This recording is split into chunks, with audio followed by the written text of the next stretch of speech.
Let us start with a confession, because I think a lot of people listening are going to relate to this on a very visceral level. For years, I genuinely believed that weight loss was nothing more than a simple, brutal math problem. I would spend an agonizing hour on the treadmill, staring at those little red numbers ticking up, believing I was literally earning the right to eat my dinner. It was a transactional relationship with my own body, but the reality? I was constantly exhausted, perpetually hungry, and honestly, even when the scale went down, I just looked like a slightly smaller, much more tired version of myself. I wasn't getting healthier, I was just shrinking. That is the ultimate illusion of the modern fitness industry, and it is a trap millions of people fall into every single day. We have been sold this mechanistic, almost industrial-age lie about energy balance. People become completely obsessed with the raw number of calories burned during a 45-minute sweat session, and in doing so, they completely ignore the profound physiological adaptations happening behind the scenes. Your body is not a simple ledger of calories in and calories out. It is a highly complex, evolutionary survival machine. When you treat it like a furnace that just needs less coal and more oxygen, you are setting yourself up for a catastrophic metabolic failure. That completely flips the traditional narrative on its head, because the standard advice has always been exactly that: eat less, move more. But when you follow that advice to the extreme, you end up in this terrifying biological state that people colloquially call being skinny fat. You step on the scale, and you have theoretically lost the weight, but you feel incredibly weak. Your clothes still do not fit the way you envisioned, and your energy levels are entirely depleted. What is actually happening under the hood when we do that? Why does the body betray us like that? It is not a betrayal at all. It is actually your body trying to save your life. Think about it from an evolutionary perspective. If you suddenly slash your caloric intake and start running miles every day, your brain does not know you are trying to look good for a summer vacation. It assumes the harvest has failed, a famine has arrived, and you are migrating across a barren landscape to find food. In that state of perceived starvation, your body has to make a choice about what tissue to use for fuel. Muscle is metabolically expensive. It takes a lot of calories just to maintain it. Fat, on the other hand, is your emergency reserve. So what does your body do? It starts breaking down your expensive muscle tissue for energy to preserve the fat. It is an incredibly efficient survival mechanism, but a disaster for your metabolism. So, if I am understanding this correctly, by doing endless cardio and starving myself, I am essentially downsizing my own engine. I am making my body require fewer calories to survive, which means the moment I go back to eating a normal diet, all the weight comes rushing back because my metabolic rate has plummeted. I am trying to drive the exact same distance, but I have swapped out a V8 engine for a lawnmower motor. That is a brilliant way to visualize it. You are shrinking your metabolic engine. And this is exactly why the focus has to shift away from merely losing weight toward retaining muscle. Muscle is your metabolic currency. You have to send a powerful, undeniable signal to your central nervous system that says, we absolutely need this muscle to survive our current environment, so you are going to have to burn the stored body fat instead. And that signal, unequivocally, is resistance training. You have to put the muscle under load. But this brings up a massive psychological hurdle for so many people. The moment you mention lifting weights, especially to someone whose primary goal is to get smaller, there is an immediate panic. There is this pervasive fear of bulking up, of suddenly waking up looking like a professional bodybuilder just because they picked up a dumbbell. Which is one of the most persistent and damaging myths in the entire health space. Building massive amounts of muscle requires a massive caloric surplus and years of dedicated, specific training. When you are in a caloric deficit, trying to lose fat, lifting weights is not going to turn you into the Hulk. What it will do is protect the lean tissue you already have. But there is a second half to that equation, and it is just as critical: protein. You can send the signal to keep the muscle by lifting weights, but if you do not provide the raw building blocks, the tissue will still degrade. High protein intake is the ultimate safety net. It ensures that even while your body is burning fat for fuel, It has the amino acids necessary to keep your lean tissue intact. That is the fundamental difference between simply losing weight and actually losing fat while reshaping your physiology. It really is a paradigm shift. We are moving from a mindset of deprivation to a mindset of preservation and building. But let us pivot for a moment, because it is not just what is happening from the neck down. The physical mechanics make sense: keep the engine big, use protein as the fuel. But the mind is where most people actually lose this battle. The sheer willpower exhaustion is what breaks us. There is a profound brain-body connection here. How does our neurology dictate whether we succeed or fail at this? This is where the science gets incredibly fascinating, because we often view diet failures as moral failings or a lack of discipline. In reality, it is almost entirely neurochemical. Let us look at dopamine and appetite regulation.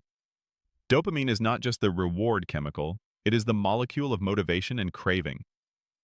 When you overtrain your body on that treadmill and simultaneously undersleep because you are stressed, your baseline dopamine levels absolutely plummet.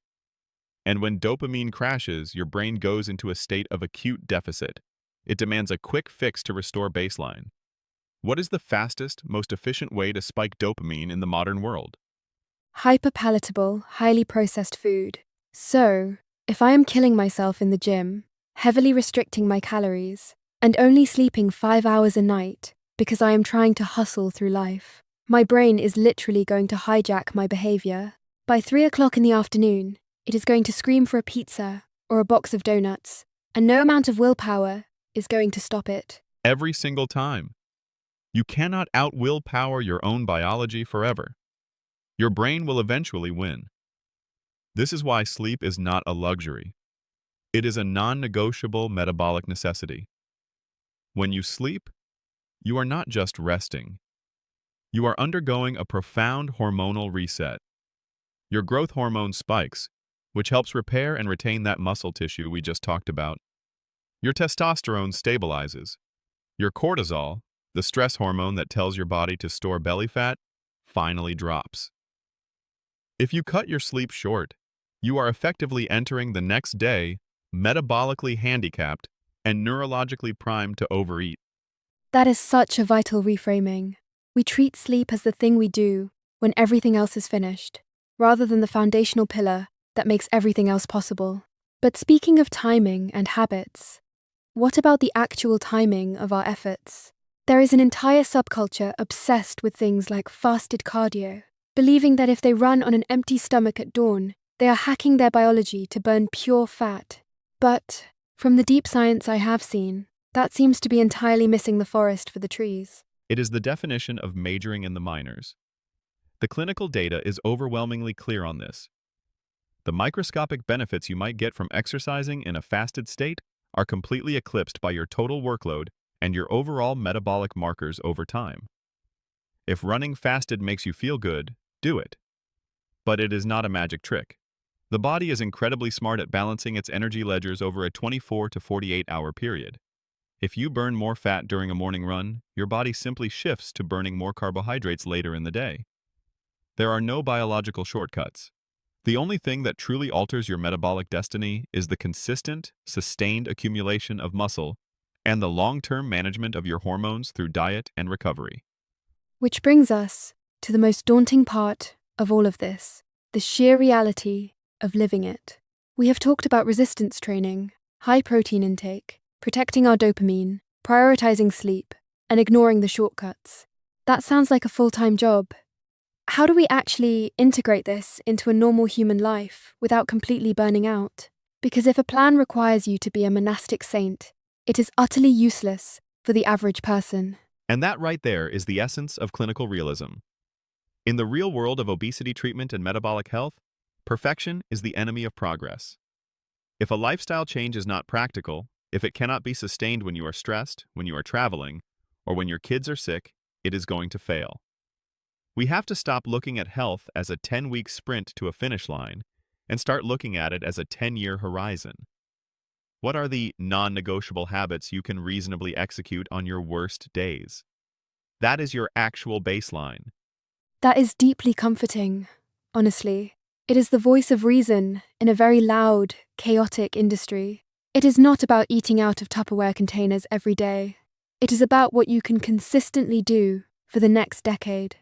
And we have to address the elephant in the room when we talk about modern clinical realism, the rise of these new weight loss medications, the GLP-1 agonists. They are fundamentally changing the landscape of how we treat metabolic dysfunction.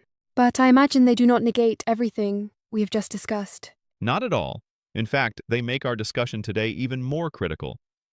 These medications are undeniably powerful tools.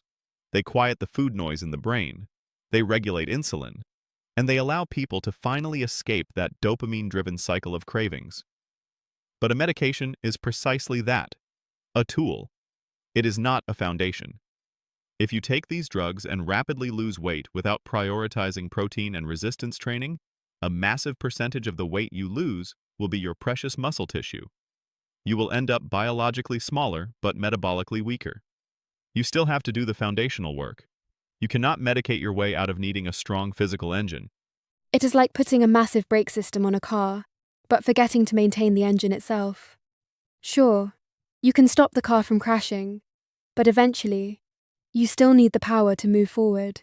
And it reminds me of the broader environment we live in, right down to our microscopic environment, our gut microbiome. If we do not fix the environment, both the physical kitchen we live in and the biological gut we operate with, these changes simply will not stick. Our modern food environment is engineered to make us overconsume. Exactly. You are fighting a war on two fronts. Externally, you are navigating a society that pushes ultra-processed, hyper-palatable foods at every turn. Internally, if your gut health is compromised by years of eating those very foods, the bacteria in your microbiome are literally sending signals to your brain through the vagus nerve, demanding more sugar and more processed fats. To truly reclaim your metabolic health, you have to starve out the bad bacteria and feed the good ones with fiber and whole foods. You have to reshape your internal ecosystem so that it works with you, rather than against you. So, to bring all of this together into a cohesive philosophy, a sort of masterclass synthesis for anyone listening who is ready to step off the hamster wheel. First, we have to stop chasing the arbitrary calorie burn on a glowing screen and start building physical muscle to protect and expand our metabolic engine. Second, we must prioritize protein to avoid the trap of becoming biologically fragile or skinny fat. Third, we have to deeply respect our sleep and our dopamine pathways, recognizing that willpower is a finite resource that needs to be biologically recharged. And finally, we have to completely abandon the fantasy of a miracle cure. That is a perfect summary. The most profound realization you can have on this journey is embracing uncertainty and accepting the trade-offs. The most rigorous scientific minds will always tell you that biology is complex. There is absolutely no magic pill.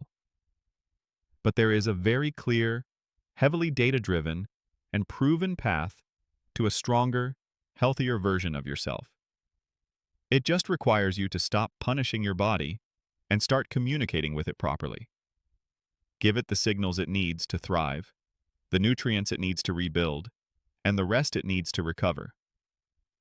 Stop punishing your body and start communicating with it. I think that is the most powerful takeaway we could possibly offer. We have spent decades treating our physical forms like disobedient machines that need to be starved and whipped into shape, rather than complex, beautiful ecosystems that need to be cultivated and nurtured. It completely changes the way you look at a meal, a workout, and a good night's sleep. It is no longer a chore. It is an act of self-preservation. Thank you for walking us through the deep science and the reality of this today. It has been incredibly eye-opening. Next time, we are going to dive even deeper into the mind. We will be exploring the psychology of dieting, unraveling exactly why we eat when we are not physically hungry, and how to finally break that psychological cycle. I am really looking forward to it. It is the perfect continuation of what we started today. Until next time.